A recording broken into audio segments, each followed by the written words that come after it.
Welcome to the DNA Talks podcast, where we take on the mission of unlocking the code of your genetics. This season is all about you, upgrading your health, not just on the surface, but down to the root cause. Join us as your clinicians at the DNA company investigate your DNA and beyond. The intention of this podcast is to enhance your lifestyle by changing what is in your control. This does not substitute the medical advice given by your personal doctor, therapist, and other healthcare professionals. All right, everyone, we have a treat for you today. What's this treat? Well, let me tell you. I guess it was a couple of years ago. I was at a trade show. We had our booth set up, and we were waiting for people to come learn about genetics and how to reverse chronic disease. And I kept seeing all this traffic behind me. I was like, why is this guy getting all the customers? What's going on here? When we had a break, I go see the guy, and he seemed to be the OG. The OG meaning everybody knew him, everybody was using his products, everybody knew that his stuff was great, and I was new to the environment. It was actually a conference in Texas, and I was like, well, who's this guy? So I started looking, and I saw some incredible things happening there, and I started to learn from him. In fact, that things were possible I didn't think were possible, in terms of formulations and things that you could do to help people. And so since then, we've been meeting, we've been talking, we became friends. He's actually helping us with some other things, and we had to have Guerry on, and you're going to find out why if you keep listening. So first of all, thanks for joining. It's awesome to have you here. Thanks, Cash. Thanks for having me. Yes, and the first thing that happened was I walked around the corner, went to your booth, and I saw Neosporin, and I was like, wait a second, it's spelled wrong. There's something going on here. And then I was like, what is this guy up to? And then I started to see other things, and I realized that he was taking all of the things that I talk about that are making us sick, like sunscreen, topical type treatments, and making hyper clean versions of them that have amazing efficacy. Because this guy sits in the back of his lab and does the chemistry himself, and has come up with some incredible stuff. So, first of all, yeah, I know you have a cool story about that Neosporin and what happened and where that came from. Uh, Sure. but tell us about your background and how you even got here. Tortuous background, right? Tortuous path, anyway. Yeah. So my background is too many degrees. Chemistry and mechanical engineering undergrad, master's in chemie, doctorate in chemical engineering. So you're like, well, how does this guy even know anything about health and wellness? And the answer is, well, I didn't study health and wellness, starting out.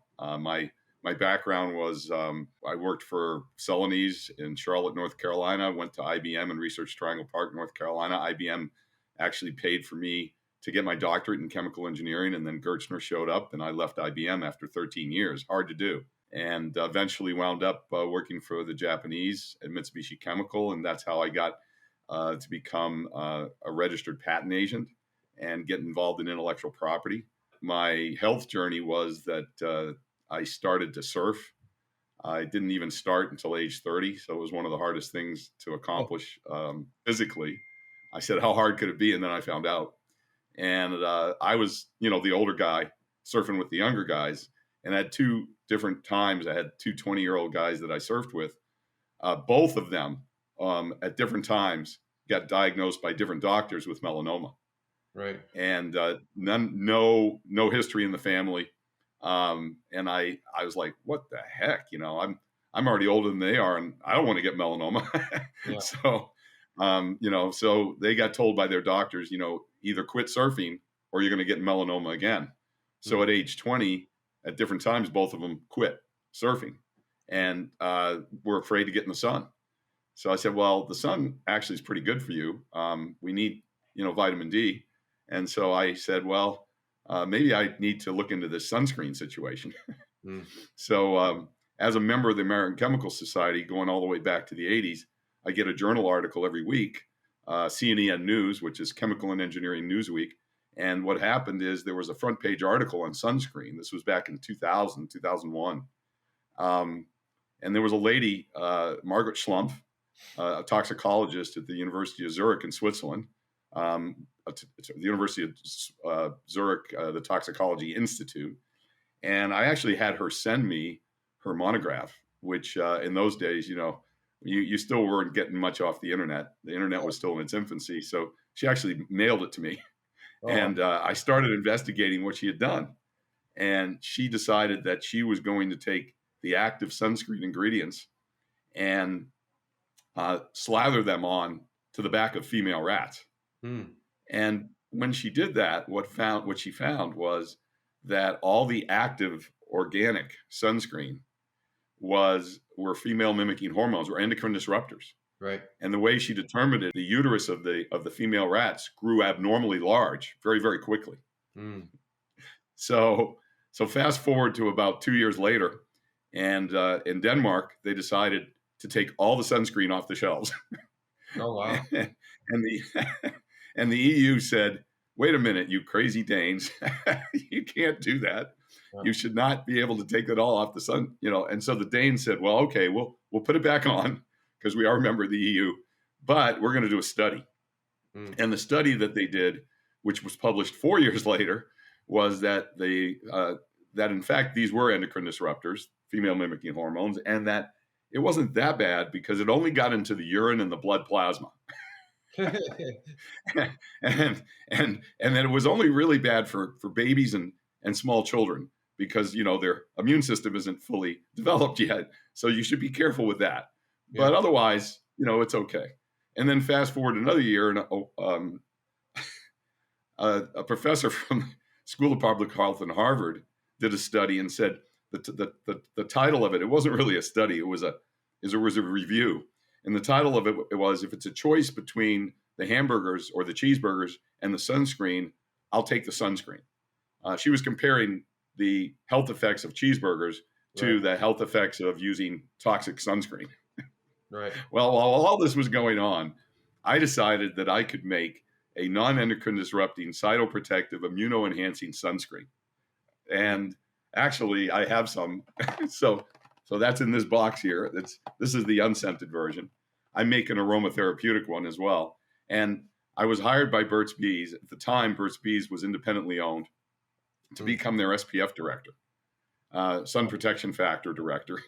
And that lasted for about 9 months until they were purchased by Clorox. That said, we don't want any contractors. We don't, we want to get rid of all that. So rather than get involved in litigation and, not honoring the contract, whatever, blah, blah, blah, I was advised, look, you've got a really good product here that you're commercializing. Why don't you, try to take it to the next step and, sell it? And here I am 15 years later. Amazing. And we make the sunscreen that nobody else makes. This is so cool. It's a problem that a lot of people are now talking about. You see a lot of people online that are sort of health and wellness influencer types, let's say. And sunscreen is a very common topic now because we know it's so hormone disrupting. We know the forever chemicals that are in there, and we know that it's so commonly widespread and used as a protective mechanism to mask against something that's supposed to be healing. Like the sun is what you need to get out there and absorb for life, and we treat it as death. And I think it's more so the food itself that's triggering the inflammation levels where we can't deal with the sun, but it's also exactly. Yeah. And what people ask me a lot, of course I get a ton of questions, right? Because we've been to conferences together. Yeah. Where you've done most of the speaking and I've been in the booth trying to lather sunscreen onto people, but not lather. That's probably a bad word, but that's what people do with it.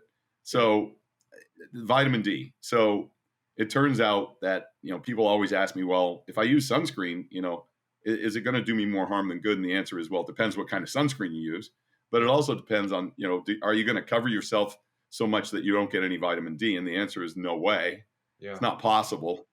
First of all, unless you really dip coat yourself literally in a vat of sunscreen, you're not going to you're not going to block all the vitamin D that you absorb from the sun.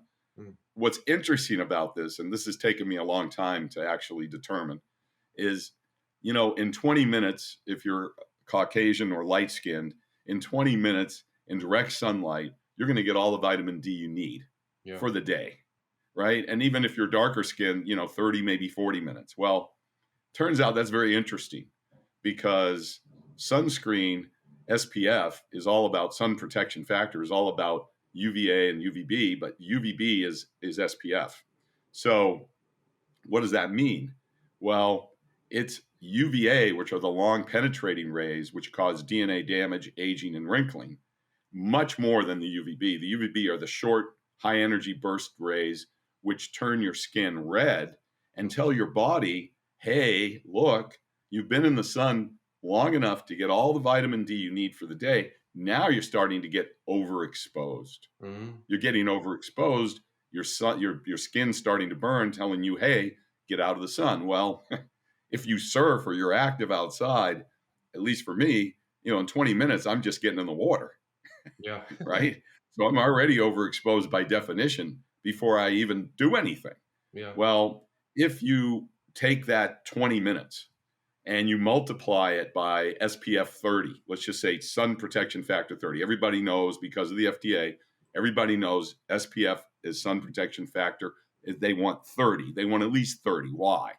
Well, 30 times 20 minutes before you start to turn pink gives you 600 minutes of protection from UVB only. Has nothing to do with UVA, not anything at all. So when the tests are done for SPF, you go under a heat lamp, literally, and they see how long it takes for your skin to start to turn red in the presence of the sunscreen that they're testing.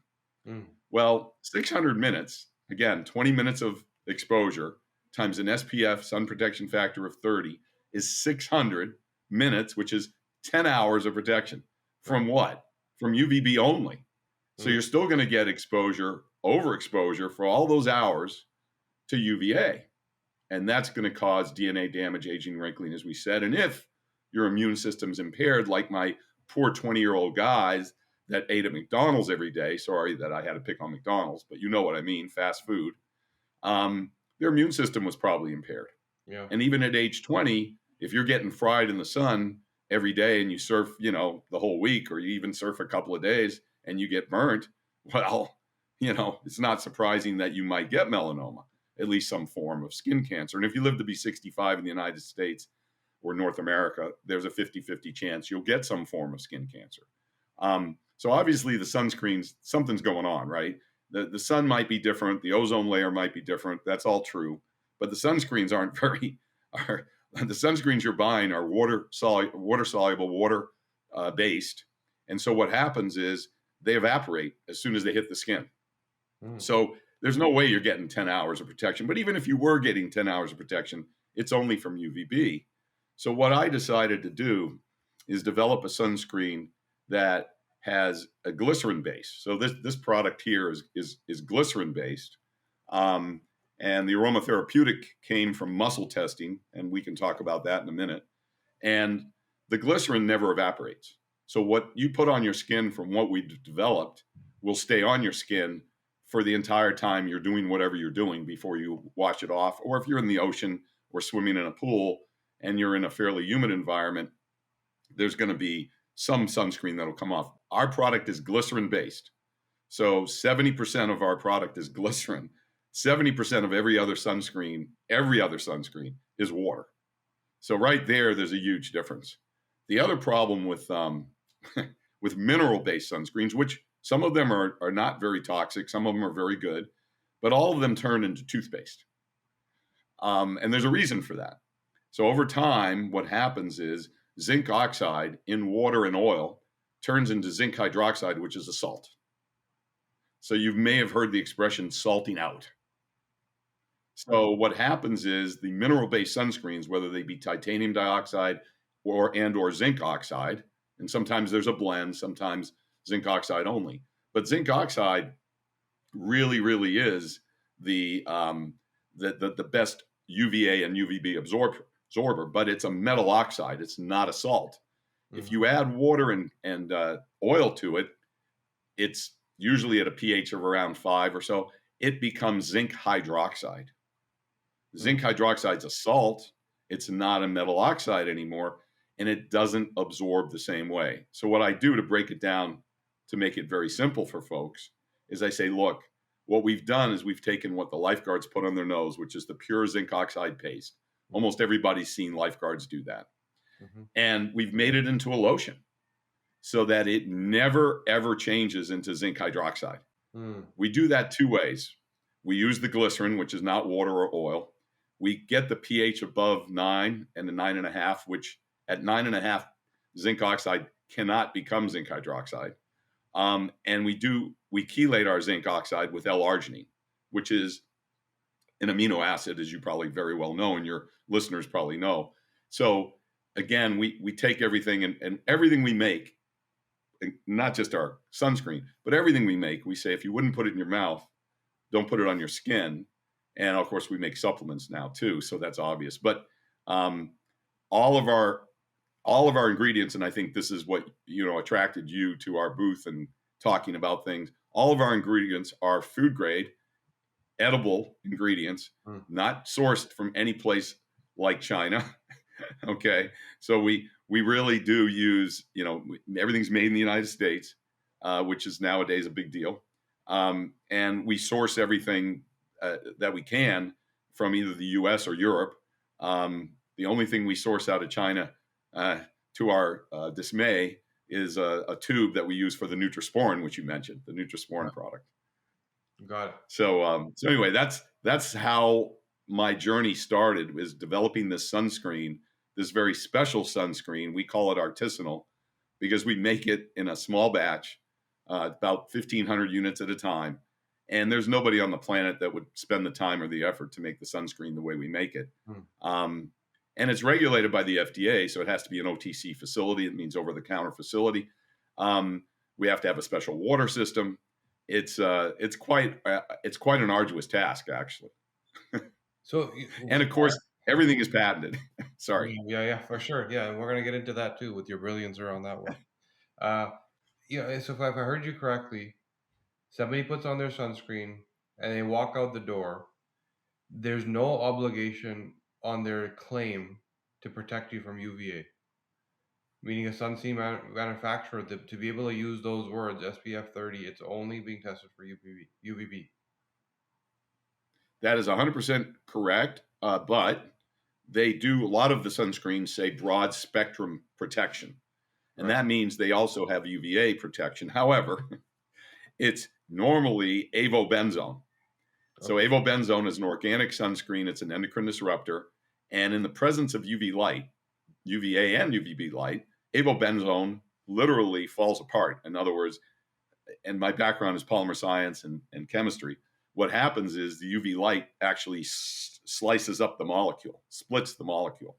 And so what happens is the molecule is no longer avobenzone, it no longer does its job. And you probably heard last summer the big deal was people were saying, well, there's benzene in sunscreen.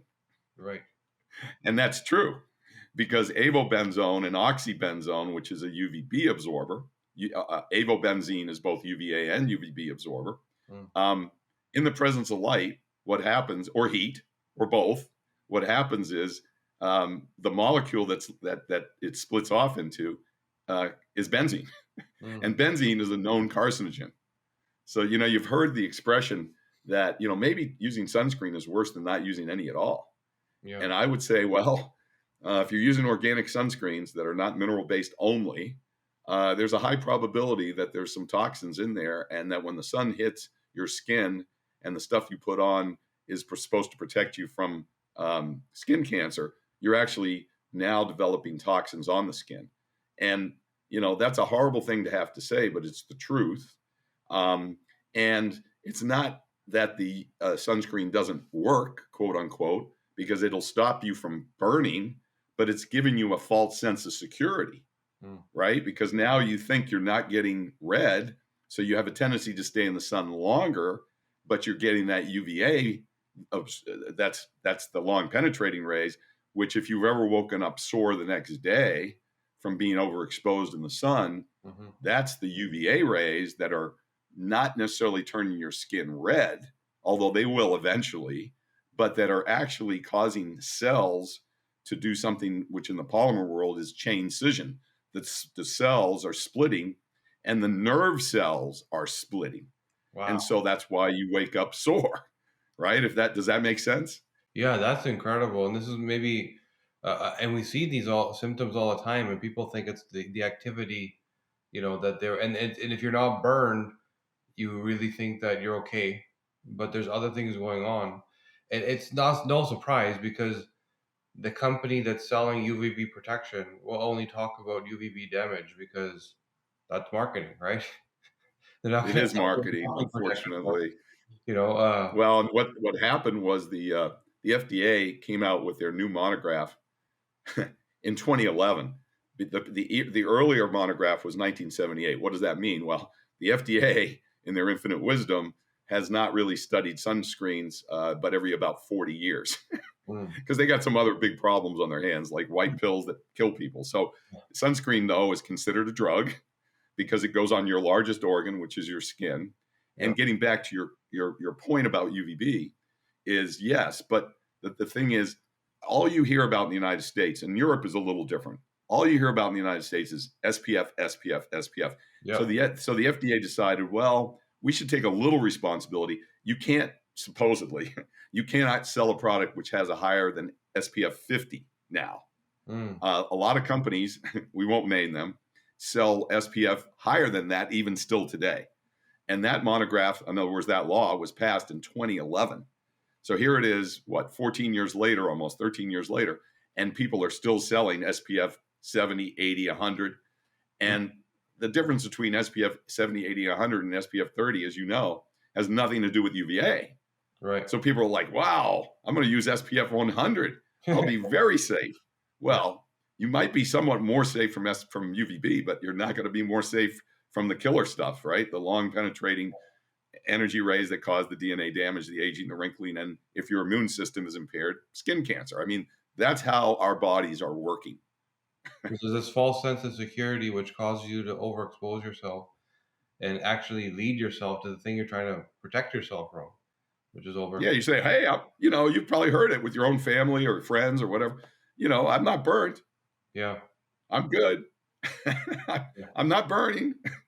Right. And if you go to places to surf like I've been, like Costa Rica, where the sun is intense, and if you don't have anything on, you'll burn literally within 30 to 45 minutes, especially if you're, if you're a Caucasian male from the United States, right, in a northern climate relatively. I mean, so yeah, it's unfortunately, skin cancer is an epidemic, not only in this country. Europe, they do know that UVA is very important.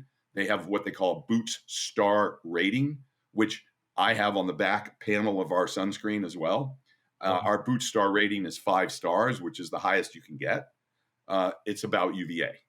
Got it. So if you take SPF and Boots Star rating, which is UVA, now you really have something you can talk about. Yeah. But as you said, it's marketing. People don't talk about 5-star ratings in UVA in the United States yet. We're behind Europe in that regard. Got it. Yeah, because they don't do anything about it. They don't. And then They don't.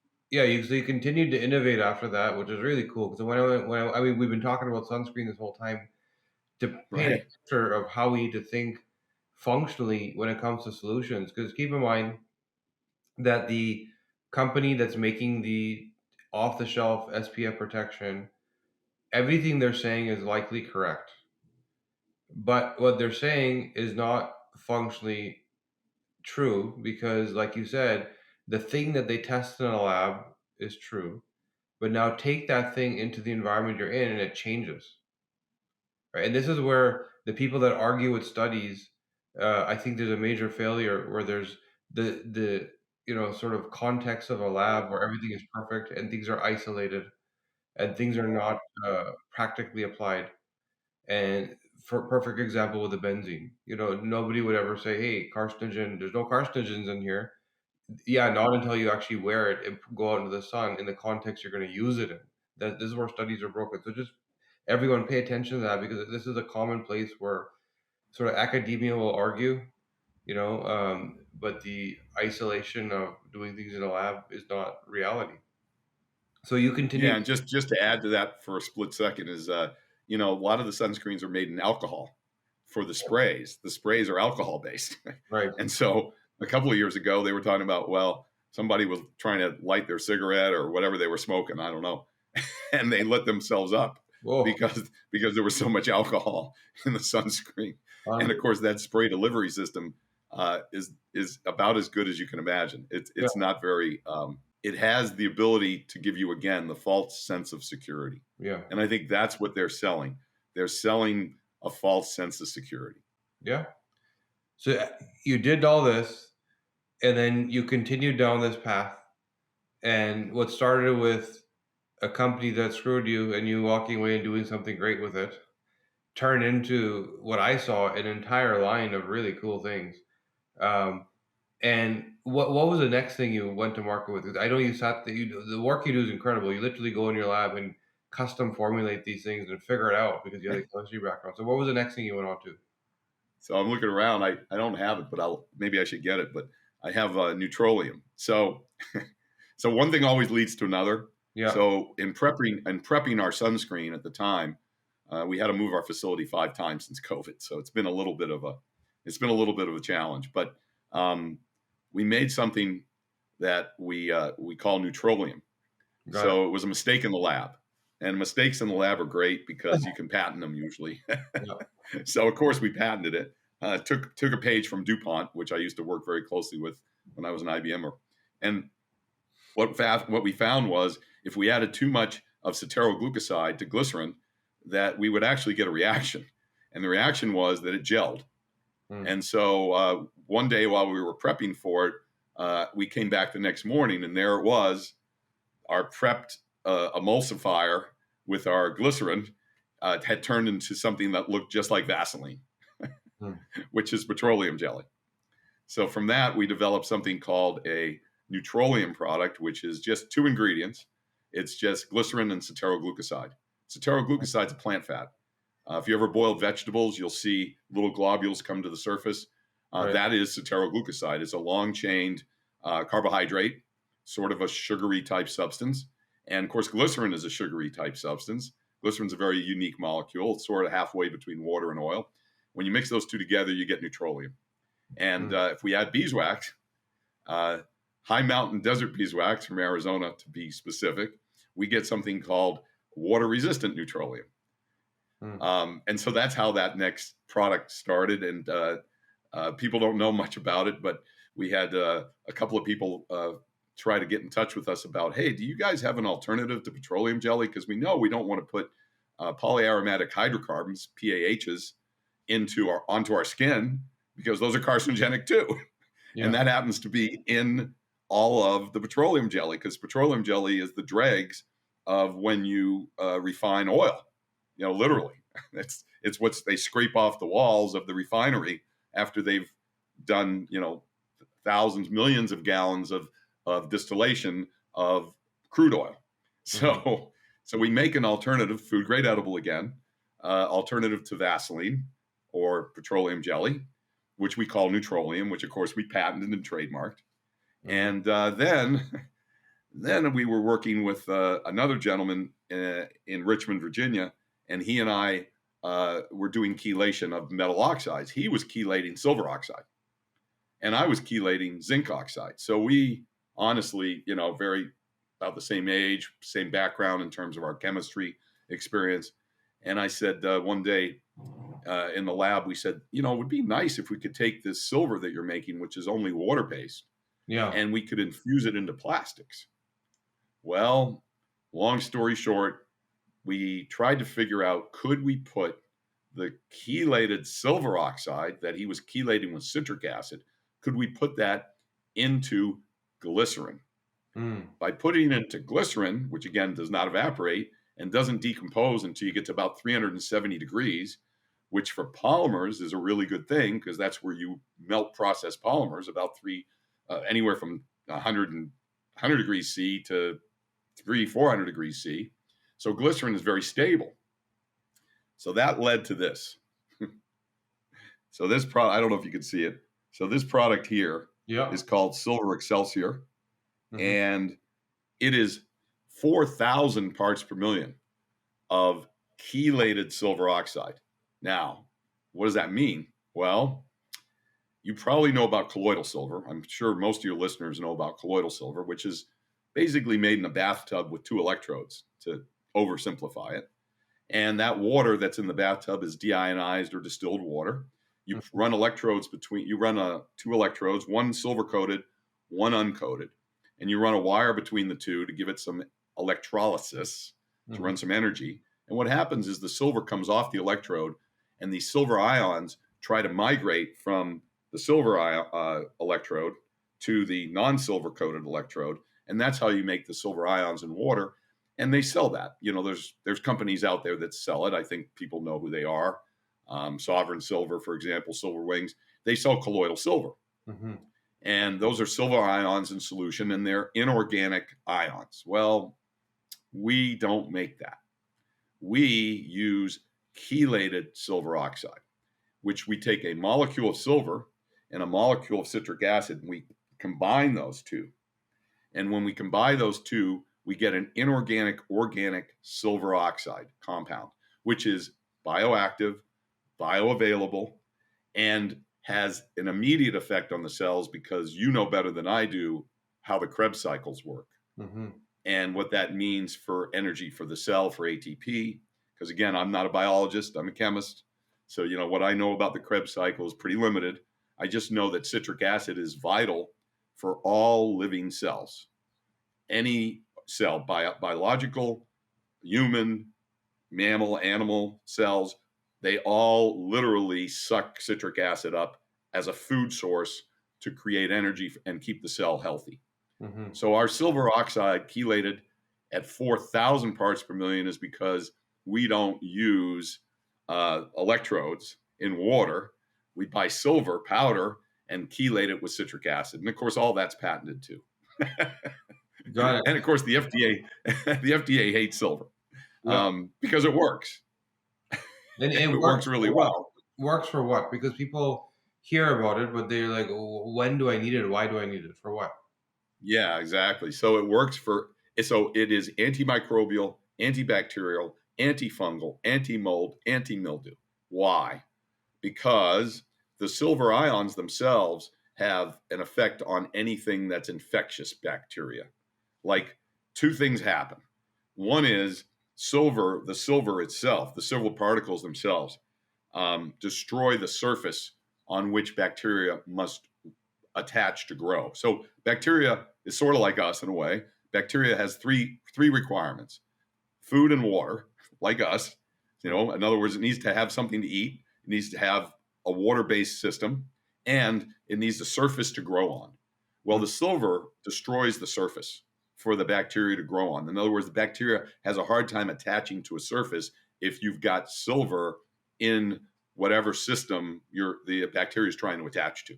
Right. And then in addition to that, the metal oxides, and it's not just silver oxide, it's tin oxide, lead oxide, all the metal oxides are antibacterial and antimicrobial by definition. They have the ability to basically change the structure or wipe out the structure of the bacteria. And people don't realize, like, anybody who's a boater knows that they coat the bottom of boats with usually copper oxide or titanium dioxide or zinc oxide paint that is antibacterial and antimicrobial, so barnacles can't grow on the bottom of the hull of the boat. So this is a well-known metal oxide feature, is that it wipes out infectious bacteria. And it turns out that silver at very low concentrations is also very, very good and healthful and not toxic. But the FDA would have you believe that it's going to turn you blue. It's something called arginosis.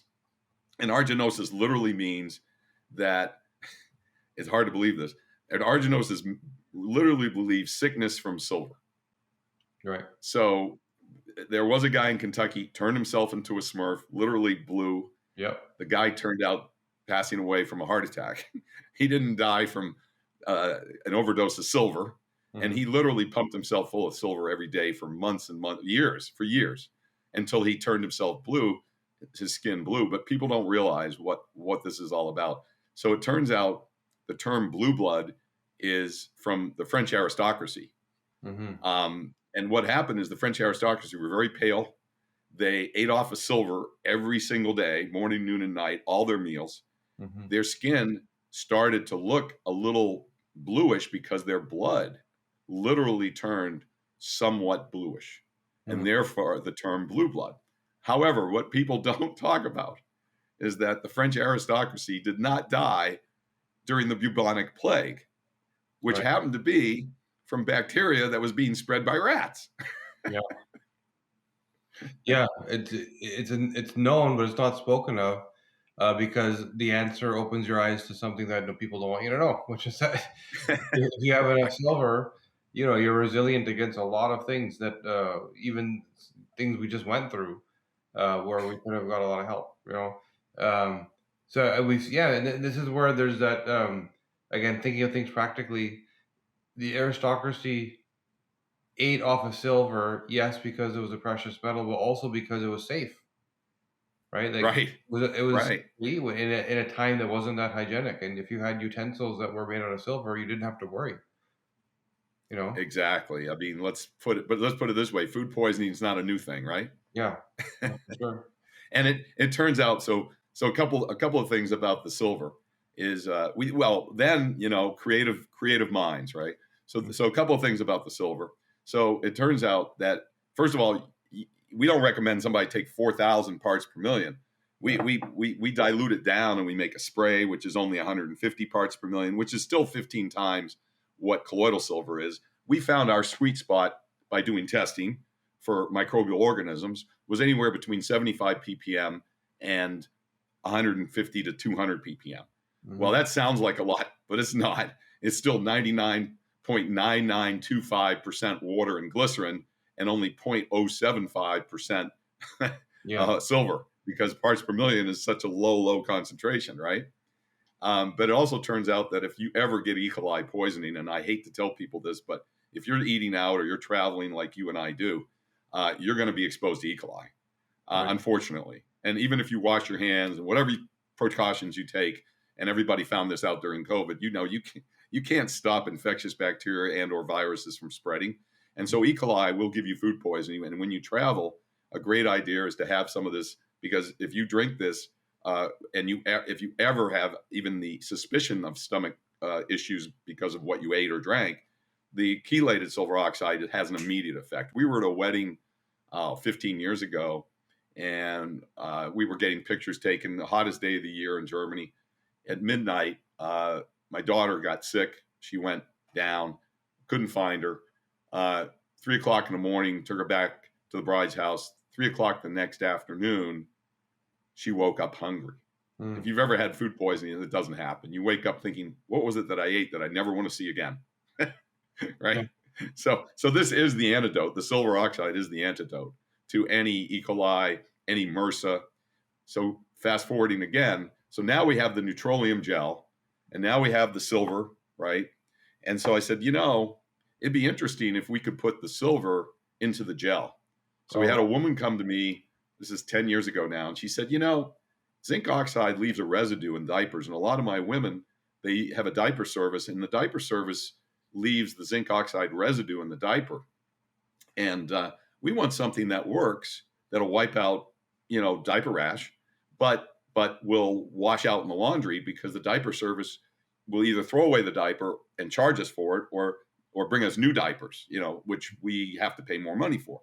So, and we can't get rid of the residue from zinc oxide because it leaves that white powdery residue. I said, well, we can do that with the silver oxide. We put the silver oxide in the Neutrolene gel, and initially we call it rash block, and we use 75 parts per million. And that rash block product, which is here, this is a small version of it. We make a 3-ounce too. The rash block is got the Neutrolene gel, which is infused with the silver, and it washes out in the laundry, and it not only stops diaper rash, it prevents it from coming back. And it's not, and so it washes out because, again, you're only talking such a small concentration of silver. Silver is very expensive, but small concentrations of silver you can make. And you can actually make products that, be nice to make some money from, but we don't do very well on that. But anyway, so that's the next product that happened. And then people didn't really know what rash block was. So one day I was like, just thinking about it. I said, well, what's out there that people know? Well, they know Neosporin. Mm-hmm. And So we said, you know what, maybe let's call our product Nutrasporin, which I thought, I don't know if I can get that trademark. Well, of course, I'm in the business. We got the trademark. Yeah. Was not opposed, which is amazing. And of course, we patented it. And Neosporin is not what people think it is, mostly. So if Yeah. you go online, you can see that Neosporin does not touch MRSA. It allows it to proliferate. And I'm like, well, why is that true? Well, it turns out bacteria is very smart, and antibiotics, which Neosporin is a triple biotic cream or gel, it turns out that antibiotics wipe out certain strains of bacteria, as you know, but they don't touch others. Well, it turns out the triple biotics that are used, the mycins that are used to wipe out the bacteria that Neosporin is used to help wipe out, do not touch MRSA, which is Staphylococcus. And of course, that therefore allows it to proliferate because now it has no competition. So MRSA just keeps growing, right? And so people don't realize Muhammad Ali died of MRSA in the hospital, but of course, the hospital couldn't release that information. They would have been fined and lost all their funding. But that's what happened.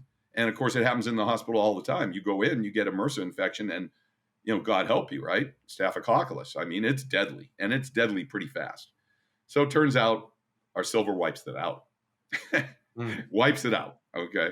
And it wipes out all the other infectious bacteria. We haven't found an infectious bacteria that the silver doesn't wipe out. Well, going forward a little bit further, we had a call about 7 years ago, 7 years ago, from a woman in Bremerton, Washington, Sue Honan. She ran 2 nursing care facilities. She's retired now. And she called me and said, Guerry, your Nutrasporin is wiping out my UTI, my urinary tract infection. And she goes, I want to run a study in our nursing care facility. The state of Washington will pay for it. I didn't even know where she was in Washington. She's on the west side of Seattle, Bremerton, which I never had been. I said, I'll come there. I'll make a presentation. I'll bring you all the Nutrasporin you want. Long story short, we did the study, preclinical, 12 patients. They all had UTI issues. They were all women. They were all incontinent. They were all having UTI problems. They had one woman there on hospice. She was getting UTI every week. What happened was we started applying the Nutrasporin directly to the urethra. The nurses did it, of course, to the urethra directly, a dime size, morning, noon, and night to this poor patient who was having not only UTI every week, but getting antibiotics every week and was on hospice and was losing her life. She was going down fast. And it turns out she never got another UTI. She lived 9 more months on hospice in the nursing care facility, never got another UTI. So it not only stopped the infection, it stopped it from ever happening again. That's incredible because it's the antithesis of pharma, which is like, let's just maintain your state. Here's a disease that you now have, and we're going to manage it for you, so it's not going to get extreme, but you got it. And what you're saying is there's a way to cure it and fix it, which is dangerous words to use if you don't want to get shadow banned and censored and blocked. We don't state anywhere that we cure anything. But that's the story of how we migrated from Sunscreen all the way to Nutrasporin, which of course was never something I anticipated when I started all this, right? And now obviously we want to help people with that. We've had so many stories with so many women, mostly women, some men too. Because if you get catheterized, you can get UTI. But UTI is urinary tract infection is a big deal. And of course, there's all these medications out there. Some of them work, most of them don't. And of course, the problem is UTI is from bacteria, mostly from incontinence, because let's face it, food and water is what urine is for bacteria. And these women, a lot of them that are in nursing care facilities, they don't even know they're incontinent, but they are. And but young women, I've had women of all ages come to us and say, hey, your stuff just wipes it out. So you can drink the silver, which helps internally, but you can also apply it directly through the Nutrasporin and or rash block. And then, I said, wow, this chelation thing with citric acid is pretty cool, because citric acid is really something that you can take an inorganic substance or even an organic substance, and now you've got citric acid attached to it because it's pretty reactive, and you can make something like D3K2. So, this is what we call liquid sunshine. you can chelate the D3 with citric acid. K2 is pretty insoluble, but if you don't have D and K together, at least from the studies I've read, you're not going to absorb vitamin D very well. So D3K2 we make, and we also, I said, well, if I can do that, I'd like to see, can I chelate zinc? So we make something called high Z instead of high C with citric acid and zinc. And so those are two supplements that we make. And then we also make a liver cleanse, which has 4 herbs. And we use magnesium citrate there instead of citric acid. Magnesium citrate, if anybody's ever had a colonoscopy, they know you have to drink this propylene glycol substance, which is toxic crap. Well, I recommend you take magnesium citrate. That'll do the same thing. It'll clean you out, clean your liver, clean your bowels, clean your intestines, everything, and you won't be toxifying yourself with this propylene glycol crap, I call it. And we add 4 herbs from an organic farm: catnip, ginseng, dandelion, and alfalfa. And that's our liver cleanse product. So that's our supplements now that we have put together. And of course, the reason for that was primarily due to, I had a lot of people that were involved with me that said, hey, I'd like something that gets rid of my hangover. I like to drink wine, and I like to drink at night, and then I wake up with a headache. I said, well, you got to cleanse the liver. And then that was 2018, 2019, and then COVID happened. And if anybody's been exposed to COVID, had COVID, been vaccinated for COVID, I can just tell you right now, your liver's been affected. So all of a sudden, people are now looking for liver health because almost everyone who lived through COVID has had some liver impairment. Right. And what you want to do is you want to feed the liver with those herbs. Those aren't the only ones. There's others that are just as good or better. In some cases, milk thistle, for example, artichoke, really good for the liver. In fact, artichoke looks like a liver. And of course, those together with the magnesium citrate, which cleanses the liver, is what I would consider the best way to do it. It doesn't mean our products are the best to do it. It's other people make good products too to help supplement the liver. I just don't believe, I've learned this over the years, I don't believe that capsule supplements by themselves are very effective unless they're solubilized somehow. Now that, it depends what you're trying to accomplish with the supplement. But I always believe that, a liquid supplement is much more bioactive and bioavailable as soon as it hits, your mouth. It's starting to be absorbed, and you don't have to wait for it to go through your intestinal tract to get the effect. But of course, in some cases, you want the supplement to get down into the intestinal tract and not get absorbed on the way down. So it just depends on what you're trying to achieve. But my view is, and you may have a different view, liquid supplements are usually something that are, I think, much more readily absorbed into the body and much quicker. Yeah, I feel like you just opened up a can of worms that we need another hour to talk about. and really important stuff, and a couple of quick questions that come to mind because of what you're saying. So silver, is this something that somebody takes as a daily, or is it more in response to the gut issues and I may have been exposed to something? And second thing, with the liver cleanse, when you use the word cleanse, does that mean it's like a closed-end protocol, or is it something that you do daily, regularly? Yeah, great questions. Great questions, Cash. First of all, for the silver, my sister, for example, she uses it proactively. She'll take a tablespoon in the morning, a tablespoon at night. In the morning when you wake up, you've been breathing in a lot of bacteria. Of course, hopefully it's good bacteria. People always ask, well, with the silver, is it going to wipe out my probiotics or prebiotics? And the answer is, well, it might wipe out some good bacteria, but hopefully you're breathing in good bacteria every time you take a breath, or drinking anything, you're bringing in good bacteria. It's the infectious bacteria you want to stave off. And your immune system, if it's healthy, is going to knock most of that out. But if your immune system is impaired, the silver helps. So once in the morning, once at night is what she does. A lot of people do that. Tablespoon is fine. Again, what we sell is 150 parts per million in a big silver bottle, which, the spray is 150 parts per million. We have a refill bottle for that.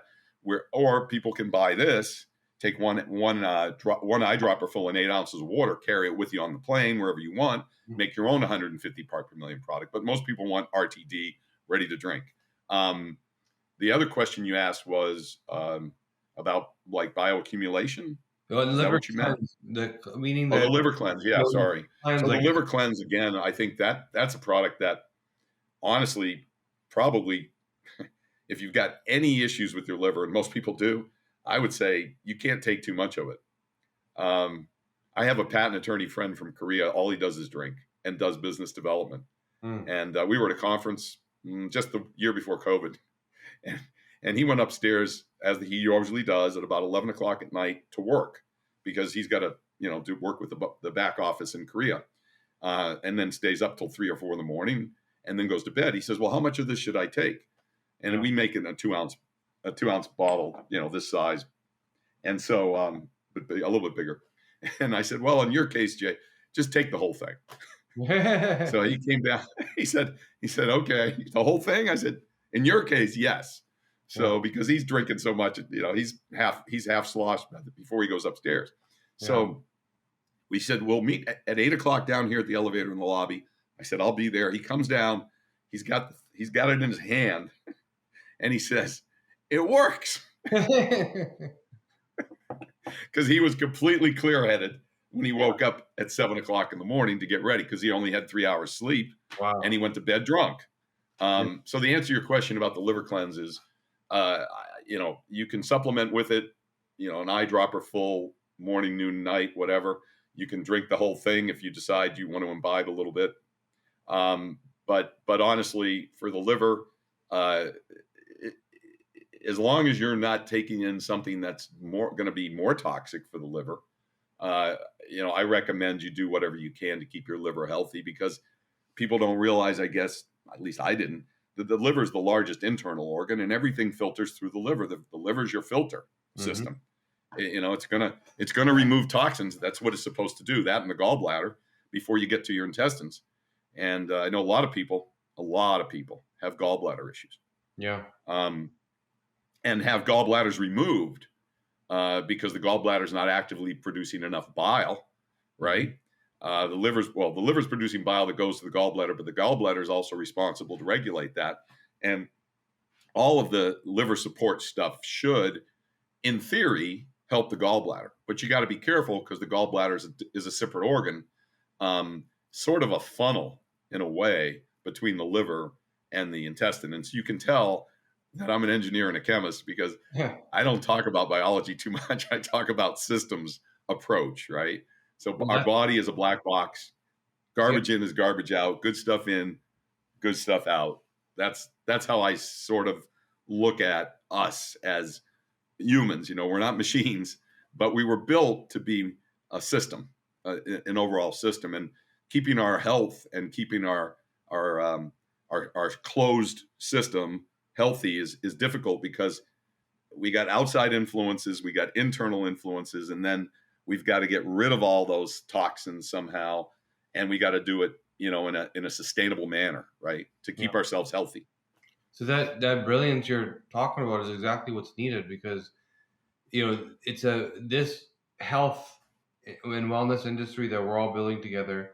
It's a giant puzzle. We're all putting our little piece in that puzzle, and without what you're talking about, there's a piece missing.